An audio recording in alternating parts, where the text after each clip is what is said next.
নামটা বলুন তো।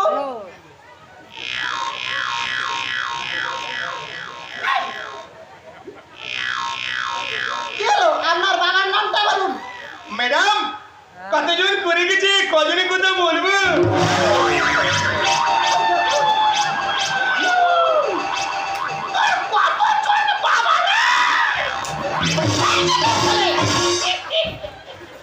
আপনি উত্তি করছেন কেন?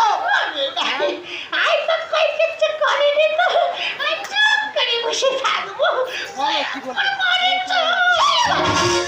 চুপ করে বসুন। আপনি সরে যাচ্ছেন কেন? ও ম্যাডাম উনি সাপের মতো ভাঙ নিচ্ছে কেন? কি পাগলের পাল্লা করলাম? সরে আসুন, সরে আসুন। আচ্ছা আপনার জন্ম কত সালে হয়েছিল বলুন তো?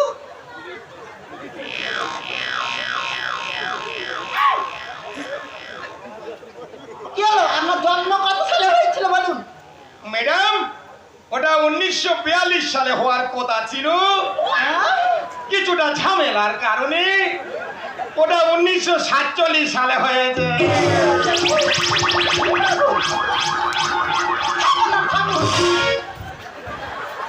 আপনি সব বিষয় ফেল করেছেন। আমাদের ইন্টারভিউ এখানে সমাপ্ত করা হলো।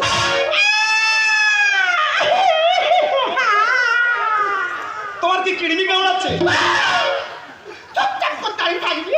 কত আশা করে এসেছিলাম আমি ইন্টারভিউ পাস করলে একটা চাকরি পাবি, সেই আশায় ঘুরে পাবে। তুই ঘরে চো, তোর ঝাঁটার পরে তোর আমি শ্বাস করে দেবো।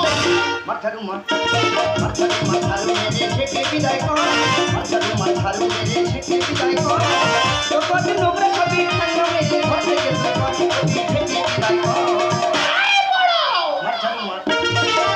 মাথারু মেরে ছেটে বিদায় কর, মাথারু মেরে ছেটে বিদায় কর।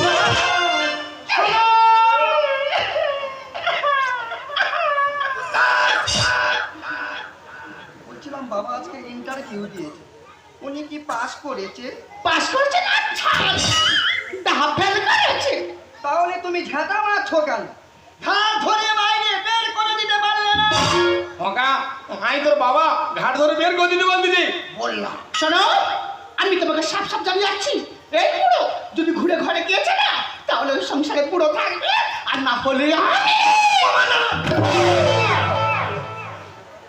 আকিস বুড়ো আঙুলটা সরে নিয়েছিলুম, নালে পুরো থেতো করে দিত।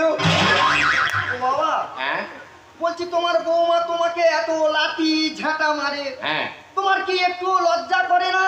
হকা লজ্জা তাদেরই করে যাদের লজ্জা থাকে। তার মানে তুমি বিরাট বড় ধরনের নির্লজ্জ। হ্যাঁ হ্যাঁ যাচ্ছে কথা, তোমার বৌমা কি বললো তুমি শুনলে তো? হ্যাঁ শুনলো। তোমাকে যদি আমি বাড়িতে নিয়ে যাই, হ্যাঁ। তোমার তো তাড়াবে, হ্যাঁ। তার সঙ্গে আমারও তাড়াবে। আর তুই কি করবি? তুমি তো ভালোভাবে জানো বাবা, হ্যাঁ তোমার বৌমার কথা ছাড়া হ্যাঁ আমি এক চুলও এদিক ওদিক নড়ি না। না সেটা আমি বিয়ের পর দিন থেকে বুঝতে পেরেছি। তাই আমি একটা সিদ্ধান্ত নিই, কি সিদ্ধান্ত? তোমাকে আমি তীর্থস্থানে নিয়ে যাবো। কোথায় নিয়ে যাবি? তীর্থস্থান শুধু বিশাল খরচ। হোক, পারবি? পারবো। 10 টাকা চাইলে বলো বাবা 2 টাকা রাখো বিড়ি কিনে খাও, সে নাকি তীর্থ ভ্রমণ করা। তা প্রথম কোথায় নিয়ে যাবি? তারপর কালীঘাটের কালীমাকে দেখিয়ে হ্যাঁ। তোমাকে নিয়ে চলে যাবো হ্যাঁ। শান্তিনিকেতন। বাবা বাবা ভালো বুদ্ধি করে যাই যাও। ও তুমি যাবে? হ্যাঁ। তাহলে তুমি এখানে দাঁড়াও, হ্যাঁ। আমি তোমার ব্যাগটা নিয়ে আসছি। যাই পারে ভাই গো, এতদিন পরে আমার ছেলে চৈতন্য উদয় হয়েছে। এ মা কালী, তুই যখন আমায় ডেকেছিস